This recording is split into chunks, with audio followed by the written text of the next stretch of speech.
Good morning, dear students. Let us start a new lesson of Social Studies, Class 3, Lesson 14, our Metropolitan Cities.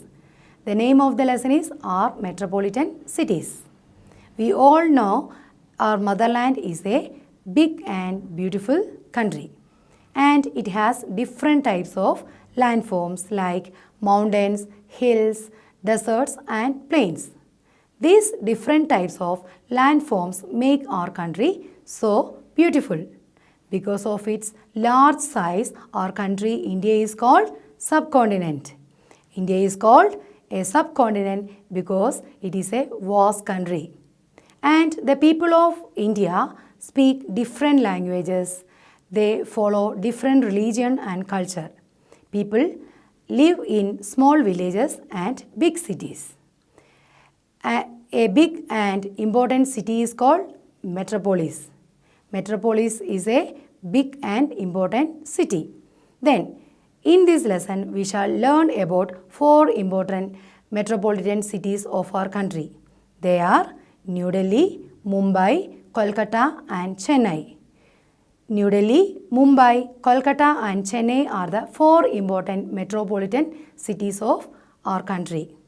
Now, let us discuss some common characteristics of these metropolitan cities. These metropolitan cities are thickly populated. They are thickly populated because thickly populated means lot of people living in these metropolitan cities, and they have multi-storied buildings. Because of high population, these metropolitan cities have multi-storied buildings like flats or apartments, and they have wide roads and a large number of industries are located in these metropolitan cities. And they also have railway stations and international airports. We have already studied that airport is a place where aeroplanes land and take off. Children, name the 4 important metropolitan cities of our country. New Delhi, Mumbai, Kolkata and Chennai are the 4 important metropolitan cities of our country. So, next let us have a look at these metropolitan cities of country. First of all, let us start with our national capital, New Delhi. We all know that New Delhi is the capital of India. The capital of India is New Delhi, and this beautiful city is situated on the bank of river Yamuna. New Delhi is situated on the banks of river Yamuna. Where is New Delhi situated? New Delhi is situated on the banks of river Yamuna. And all important offices of the Government of India are in New Delhi. All the important offices of Government of India are in New Delhi. So, Delhi is the most important metropolitan cities of compared to other metropolitan cities. Then in Delhi we have the Central Secretariat, the Parliament House and the Rashtrapati Bhavan. The Central Secretariat, the Parliament House and the Rashtrapati Bhavan are in New Delhi. In New Delhi, the President, the Prime Minister, the Central Ministers and the Ambassadors are live. Who is our President? We know that Sri Ramnath Kovind is the President of India. Then, who is the Prime Minister of India? Sri Narendra Modi. We all know that Sri Narendra Modi is the Prime Minister of India. The President, the Prime Minister, the Central Ministers and Ambassadors of other countries live in New Delhi. Ambassadors are representatives of a country in another country. Ambassadors are representatives of a country in another country. Then, just now I have said about the Central Secretariat, the Parliament House and the Rashtrapati Bhavan are situated in New Delhi. Next, let us discuss about them. The first one is the Rashtrapati Bhavan. The Rashtrapati Bhavan is in New Delhi. and it is the official residence of the President of India. The President of India lives in Rashtrapati Bhavan. Where does the President of India live? The President of India lives in Rashtrapati Bhavan. There are beautiful gardens around the Rashtrapati Bhavan. Among them, the Mughal garden is the one of the beautiful one. The Mughal garden is one of the most beautiful garden in Delhi. Then the next one is the Central Secretariat. The Central Secretariat is situated near to the Rashtrapati Bhavan. The Central Secretariat lies near to the Rashtrapati Bhavan. It has two blocks. They are South Block and North Block. The Central Secretariat has two blocks. They are North Block and the South Block. The Prime Minister's office is in the South Block. The Prime Minister's office is situated in the South Block in the Central Secretariat. There are many other, besides the Prime Minister's office, there are many other government offices in the Secretariat. Then next one is Parliament House.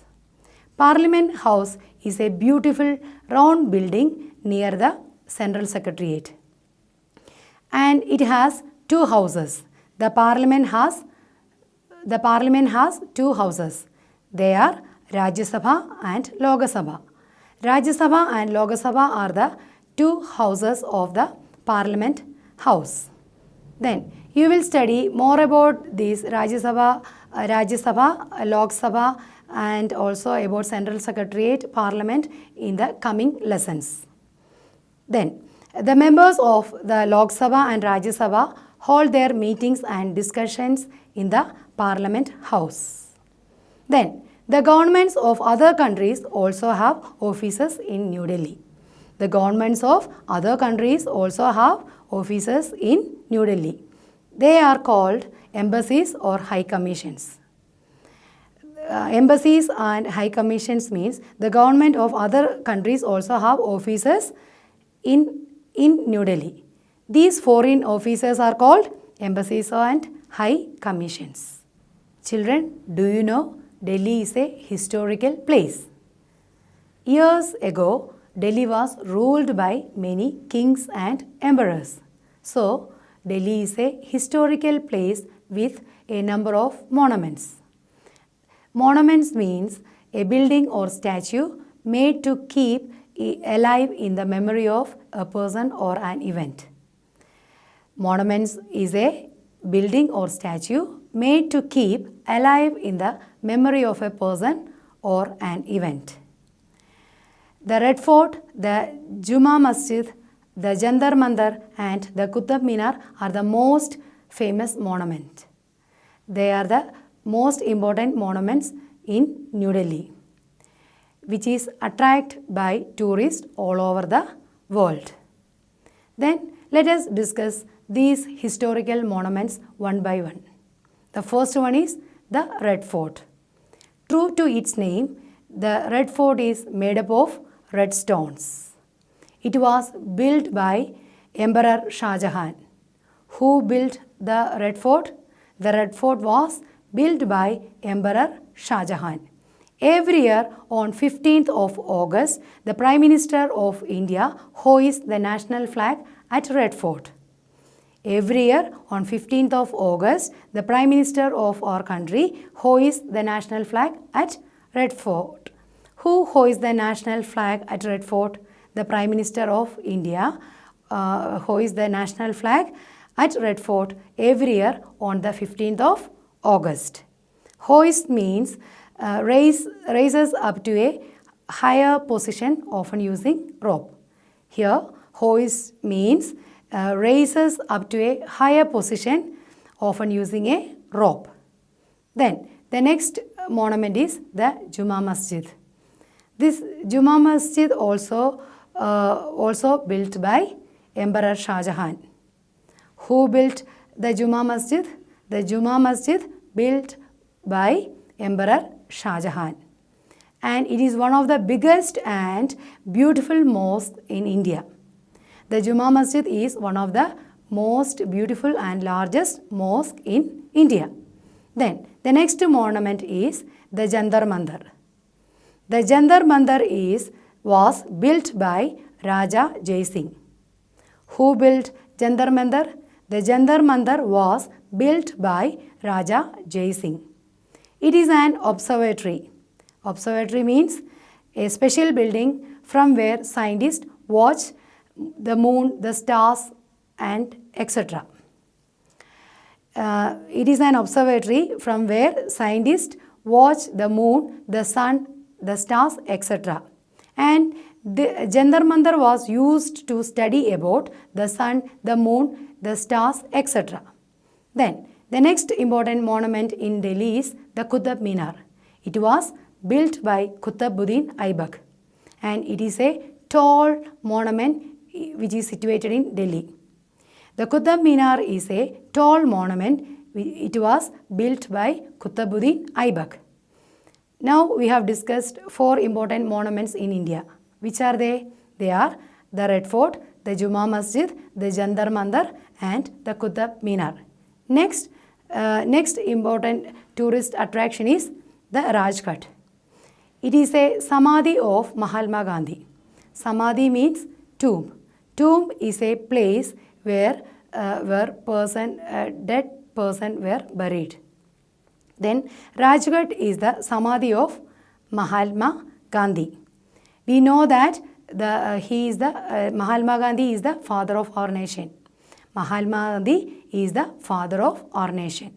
Then there are also other samadhis or tomb of national leaders on the banks of river Yamuna.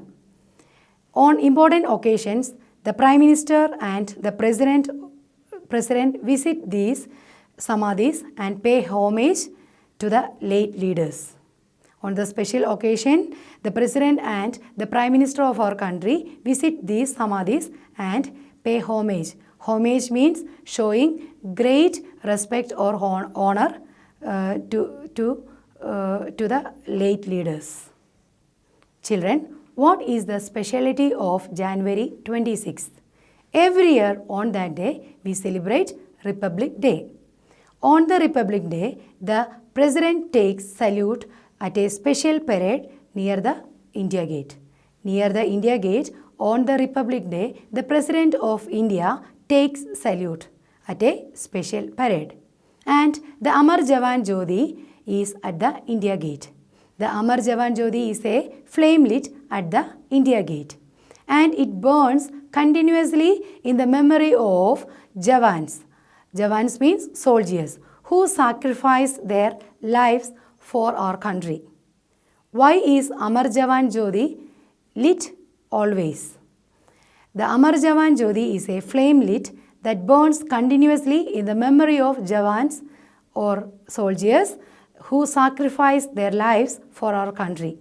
Then there are also other attractions in Delhi. They are the Humayun's tomb, the Shantivan, the Nehru Planetarium, the Dolls Museum, the Birla Temple, and the Biological Park. These are the other attractions of New Delhi. Then, do you know New Delhi is called Mini India? Why New Delhi is called Mini India? Because people from all over the country live in Delhi. That's why New Delhi is called Mini India.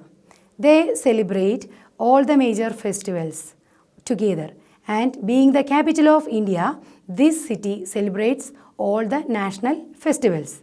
The people of Delhi speak mainly Hindi. Then we know that Hindi is the official language of our country. Name the official language of our country. Hindi. Hindi is the official language of India. Then Delhi has a large number of places of worship. The Birla Mandir, the Jama Masjid, St. James Church, and Lotus Temple are some important religious places in New Delhi. Then Delhi has well maintained roads, bridges, flyovers, stadiums, multi-storied buildings, airports, etc. These are spotted in Delhi. Then in this lesson, we discussed about New Delhi in detail. In the next class, we will discuss about the next important metropolitan city, Mumbai. Children, I hope you all understood this lesson very well. Read the textbook several times. Do the exercise. See you in the next class.